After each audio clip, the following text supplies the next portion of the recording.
I'm Nick, and I'm here to talk to Matt and Ju about Glass Theory's first ever show, Gunmen Kill 3.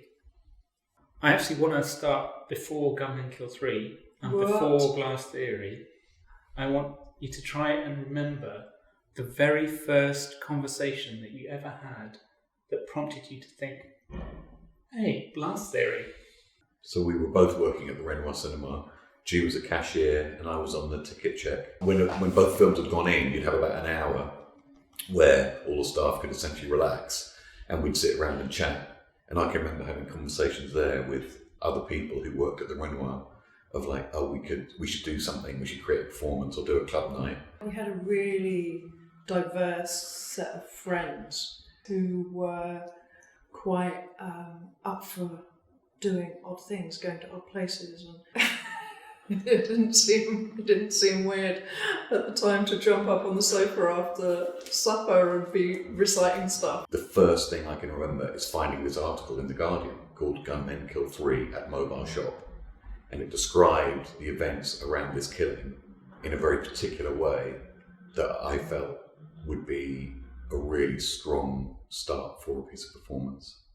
Was there a formal first meeting where you said, okay, everyone, we've decided we're going to do something? We invited almost everyone who we thought could potentially be interested or contribute something, and 8 people came to the first meeting. You know, it kind of feels quite sweet, but like we held up the article. It was like, we're going to do this thing, who wants to do this thing a little bit. Loads of people could not get their head around what the hell that would mean. You know, you writing a story, is it going to be a script? What would it be? And we said, no idea, don't care.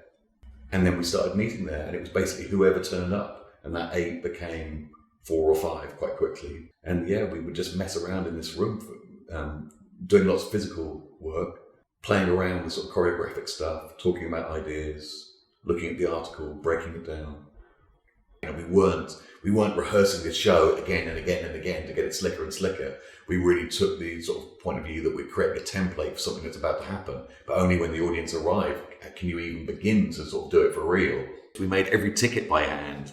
I don't know why we did that. It's madness. We took pages of books, we created a stamp, and then we folded them and sealed each one with sealing wax. We bought all of these books that were all to do with killing from secondhand bookshops, and then turned each one into a program. Into the program we put the budget, so it's like it shows how we raised the money and exactly how we paid for everything. We've got no video of Gunmen Kill 3. We couldn't afford to rent a video camera, so all we have are black and white photos. There wasn't really rules about what we can't do.